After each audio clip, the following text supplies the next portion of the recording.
ಬೆಂಗಳೂರಾದ್ಯಂತ ನಾವೆಲ್ಲ ಹೋಗ್ತಿರ್ತೀವಿ. ಸೊ ಅದನ್ನ ರಕ್ಷಣೆ ಮಾಡ್ತಾಯಿರ್ತೀವಿ. ಅದರ ಜೊತೆಗೆ ನಮ್ಮದೇ ಆದಂಥ ಒಂದು ಗ್ರೀನ್ ಆರ್ಮಿ ಕೋರ್ಸ್ನ ಪ್ರಕೃತಿ ಜೊತೆಗೆ ಭಾಳಷ್ಟು ಒಡನಾಟ ಇಟ್ಕೊಂಡು ಭಾಳಷ್ಟು ಕೆಲಸಗಳಲ್ಲಿ ನಾವು ನಿರತರಾಗಿರ್ತೀವಿ. ನಮ್ಮ ವರ್ಷದಲ್ಲಿ 365 ದಿವಸ ನಮಗೆ ಭಾಳ ಚಾಲೆಂಜಿಂಗ್ ವರ್ಕ್ಸ್ ಇರುತ್ತೆ. ವೈಲ್ಡ್ ಲೈಫ್ ರೆಸ್ಕ್ಯೂರ್ ಅಂತ ಬಂದಾಗ ಸುಮಾರು ವಿವಿಧ ಬಗೆಯ ಚಾಲೆಂಜಸ್ಗಳನ್ನು ನಾವು ಫೇಸ್ ಮಾಡ್ತೀವಿ. ಎಸ್ಪೆಷಲಿ ಅದಕ್ಕೆ ಬಹಳ ಹೇಗಿರಬೇಕು ಅಂದರೆ ಕಾನ್ಸಂಟ್ರೇಷನ್ ಇರುತ್ತೆ, ಜಾಗ್ರತೆ, ವಿಲ್ ಪವರ್ ಇರಬೇಕು, ಮತ್ತು ಇಮ್ಯುನಿಟಿ ಇರಬೇಕು. ಎಲ್ಲದಕ್ಕೂ ಕರೆಕ್ಟಾಗಿದ್ದರೆ ಮಾತ್ರ ಅದನ್ನು ನಾವು ಒಂದು ಒಳ್ಳೆ ರೆಸ್ಕ್ಯೂರ್ ಅಂತ ಅನ್ನಿಸ್ಕೊಳ್ಳೋದಕ್ಕೆ.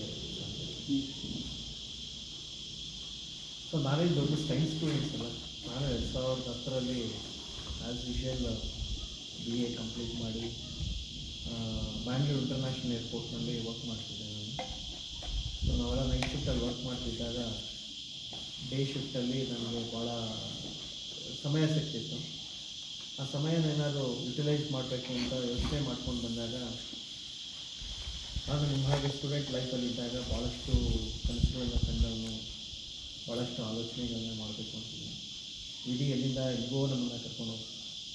ಬಟ್ ಆದರೆ ಚಿಕ್ಕ ವಯಸ್ಸಿನಲ್ಲೇ ನಮ್ಮ ನೇಚರ್ ಜೊತೆ ಇರಬೇಕು ಅಂತ ಭಾಳಷ್ಟು ಆಸೆ ಪಡ್ತಿದ್ದೆ. ಸೊ ನಾವು ಬನ್ನೇರುಘಟ್ಟ ಇದಕ್ಕೆ ಜಾಸ್ತಿ ಓಡಾಡ್ತಿದ್ದೆ. ಯಾಕಂದರೆ ನಮ್ಮ ರಿಲೇಷನ್ ಅವ್ರ ಮನೆ ಬನ್ನೇರುಘಟ್ಟದಲ್ಲಿತ್ತು. ನಾವೆಲ್ಲ ಏನು ಮಾಡ್ತಿದ್ವಿ ಅಂದರೆ, ನಿಮ್ಮ ಮೊಬೈಲ್ಗಳಲ್ಲಿ ಏನಾದ್ರು ಅಕಸ್ಮಾತ್ ಇದಿದ್ರೆ ಸೆಲೆಕ್ಟ್ ಮಾಡಿ ಹಾಕ್ತೀವಿ. ಯಾಕಂದರೆ ಈಗ ಸುಮ್ಮನೆ ಕನ್ಫ್ಯೂಷನ್ಸ್ ಆಗುತ್ತೆ. ಯಾಕಂದರೆ ನಾವು ಮಾತಾಡಬೇಕಾದ್ರೆ ಮೊಬೈಲ್ ರಿಂಗ್ ಆಗೋದು, ಮೆಸೇಜಸ್ ಅದಕ್ಕೆ ನಾನು ಸೆಲೆಕ್ಟ್ ಮಾಡಿದೆ. ಅದಕ್ಕೆ ಒಂದು ಸಮಯ ಇರಲಿ, ಸ್ಯಾಟರ್ಡೇ ಮಾಡಬೇಕಾಗಿತ್ತು. ಸೊ ಸ್ಟೂಡೆಂಟ್ಸ್ ಲೈಫ್ ಅಂದರೆ ಇಟ್ಸ್ ಎ ಗೋಲ್ಡನ್ ಲೈಫ್ ಅಂತ ಇದೆ. ಇನ್ನೊಂದು ಗೊತ್ತಾ, 84 ಲಕ್ಷ ಜೀವರಾಶಿಗಳಲ್ಲಿ ಮನುಷ್ಯನ ಜೀವರಾಶಿ ಒಂದು. ಆ ಮನುಷ್ಯನ ಜೀವರಾಶಿ ಇವತ್ತು ಎಷ್ಟರ ಮಟ್ಟಕ್ಕೆ ನಾವಿಲ್ಲಿ ಬಂದು ಇಟ್ಕೊಂಡಿದ್ದೀವಿ ಅಂದರೆ, ಒಂದು ಹಿಂದೆ ನಾವು ಪ್ರಕೃತಿಯಲ್ಲಿ ನಾವು ಅಷ್ಟೇ